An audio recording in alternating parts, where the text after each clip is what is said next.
unraveling the dark tale of Dr. Death, the serial killer, under a white coat. Our world has seen many notorious criminals, but few send chills down the spine like Dr. Death. Born in 1946 as Michael Swango, his innocent-looking face was a deceptive mask that hid a master of death, operating in the very place we associate with life, the hospital. The all-American boy from Quincy, Illinois, Swango seemed destined for greatness. He was a medical professional, a giver of life, but he harbored a dark fascination with death. As he journeyed into the realm of medicine, this fascination spiraled into a deadly obsession. Swango's first victims were his patients. Under the guise of care, he administered fatal doses of drugs, watching their lives slowly ebb away. His cold, clinical demeanor hid a chilling truth. He derived pleasure from their pain, from the power of holding life and death in his hands. This grim dance continued with Swango, leaving a trail of death wherever he went, from Illinois to New York, from hospital to hospital. Everywhere he went, patients mysteriously died, their last breaths taken under his watchful gaze. Yet he managed to elude suspicion. His medical knowledge and cunning manipulation made his actions seemingly invisible. His patients' deaths were dismissed as tragic misfortunes, their true cause buried beneath medical jargon and misleading reports. However, the string of inexplicable deaths did not go unnoticed. Colleagues started observing Swango's disturbing behavior, his obsession with violent incidents, his fascination with death, his unsettling joy at the sight of suffering, all raised red flags. Despite their suspicions, pinning down hard evidence was difficult. Swango was smart, adept at covering his tracks, ensuring that no trace of his deeds remained. Yet the mounting deaths and his odd behavior eventually led to his dismissal from several hospitals. Still, Swango managed to slip through the cracks. He falsified documents, changed his name, and continued practicing medicine, leaving a trail of victims in his wake. The authorities were always a step behind, the elusive Dr. Death always just out of reach. It was a diligent investigation by the New York Police Department that finally led to Swango's capture.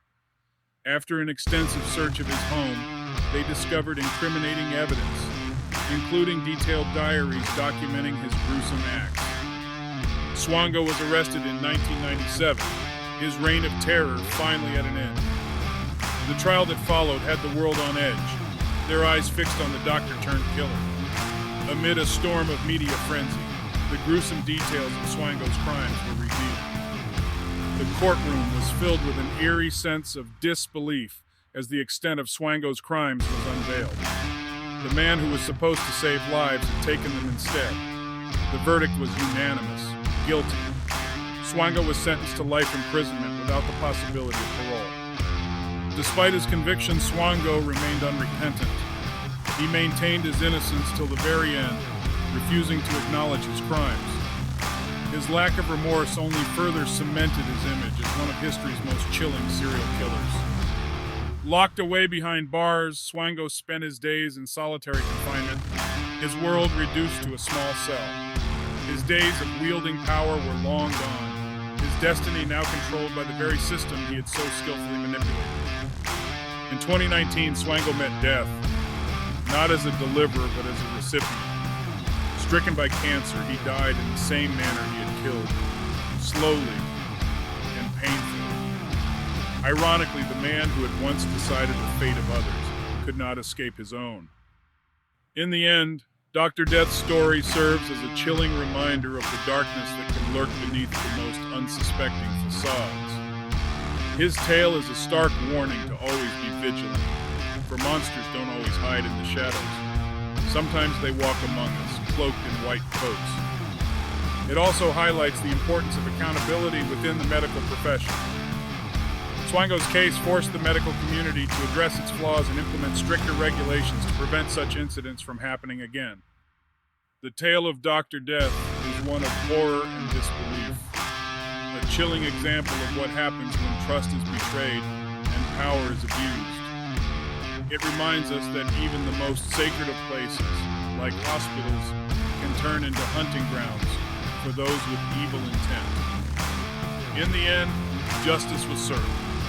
Swango's victims were finally given a voice, their pain acknowledged.